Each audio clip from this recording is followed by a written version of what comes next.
Hello, I'm Abby Eunice, and today we're going to be talking about technology and specifically email and IM, which is instant message.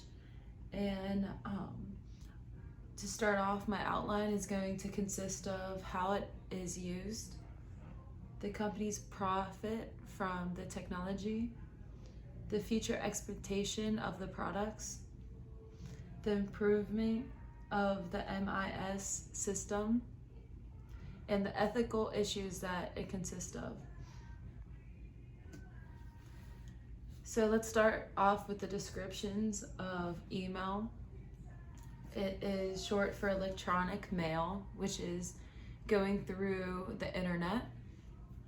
And it's similar to the post surface that we use, but is created by your computer and sent by your computer.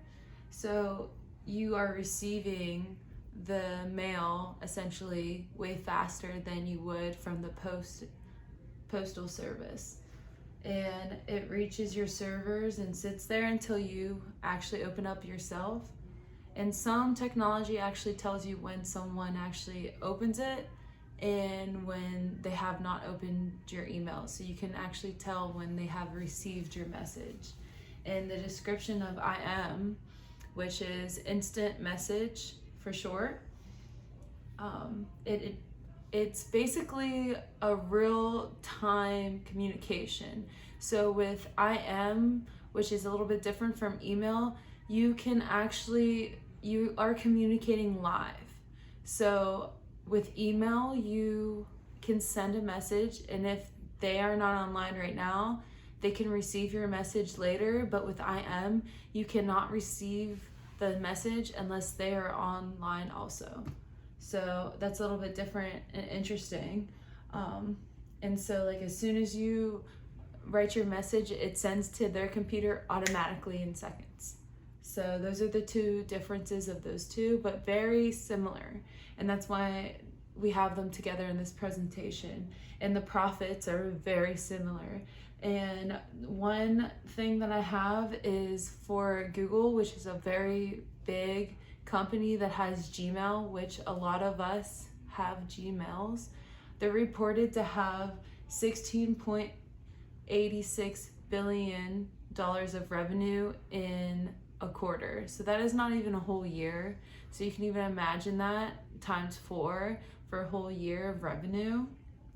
And how they are making those profits is Gmail and other companies are scanning what you are writing about, what you are receiving, and everything.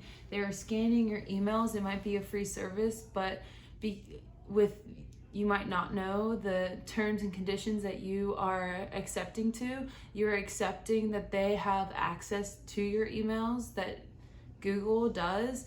So with that, they use that as research and development, and they are looking at your stuff for advertisement opportunities, and that is how they're making their money.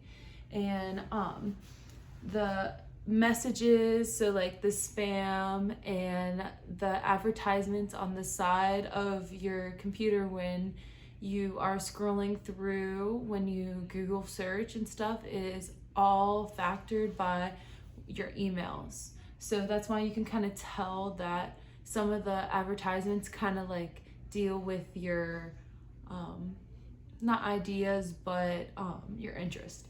And how they make the profits are subscriptions. So they do have different levels of subscriptions. You can have the free Gmail, or they have Google Docs. They offer other like services and stuff like that. And so that's just like a premium, and you pay once and it goes all throughout that.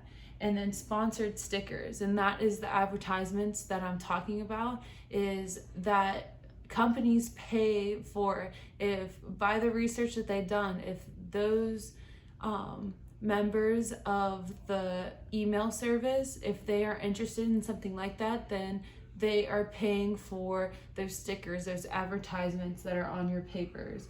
And then again with the advertisement, even if you are not interested, some companies pay for it to just come on your screen automatically. So even though that most emailing services are free and instant messages are free, the ads that you are popping up, people are paying for those ads, and that is how they're getting their revenue. Merchandising. So like with that, it's the brand, and we talk about this a lot in every single class and every aspect of business is your branding. So with that is they're making a lot of money for just because who they are. A lot of the companies are not just doing one thing, and that's how they're making their money. And so off of that, next we are going into future expectations. What are we going to bring to the table if we're just having messages? Well, a lot of these companies and a lot of these I want to say not product but service is that they have instant messaging and they have mailing services and that you can send messages back and forth. But now there's other companies that are bringing more to the table. For example, Apple has the fact that you can FaceTime more than one person at the time. Their innovations after again and again and again. And that's what we have happening here.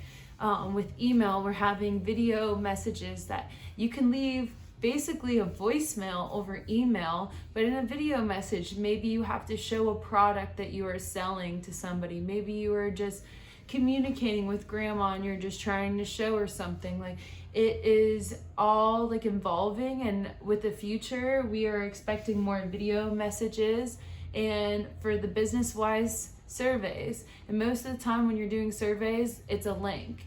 Now with the email services, if you pay the premium, you can do a survey right there and then, and people are more like able to do it and they're more willing to do it.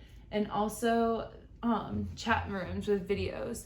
The IM messaging, when talking to somebody, a lot of people prefer face-to-face time, and that is what is going on in that world and how it is getting better in the future with that.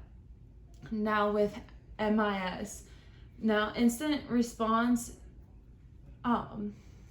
instant messaging is really important with this, is because you don't need a hardware, software. You don't need a phone. Yes, you need a computer, but you don't need to be paying for those services. The fact that these services are free and they're softwares, more companies are more liable to do this, just because you might have a big company, but the fact that you provide this software for your employees, you can communicate more.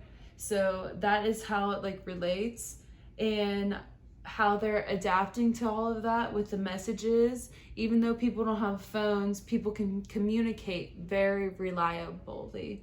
So there's no need for transportation to have a face-to-face talk, and that is really what is growing both of these things. And not only can you have these conversations back to back to somebody, it doesn't matter where in the world you are. It's not even where in the United States you're at, it's anywhere in the world. As long as you have internet service, you are able to communicate with these people, which is really growing these businesses, and it really makes this have revenue and profit off of that.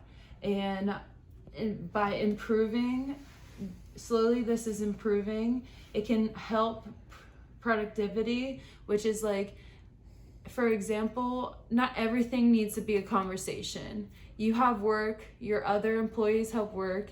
Something is a yes or no question, you need it answered fast, then you can just email them and get that answer. And that is why it keeps on improving and why it improves in businesses.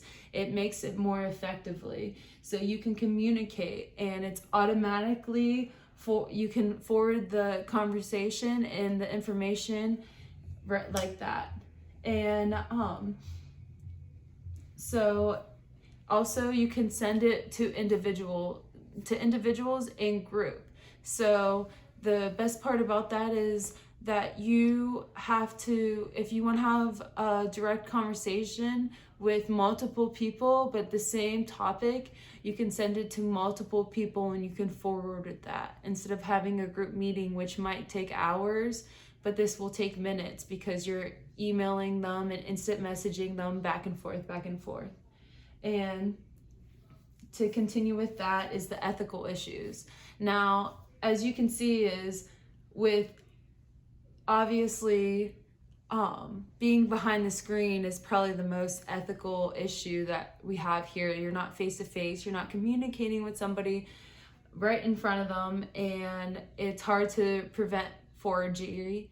For one, you can't prove that whoever is messaging you is actually them unless you know their username, and that can be a problem, especially if you're getting emails or instant messages from somebody that you're not familiar with and they're just trying to prove it to you. So that can be a real ethical issue.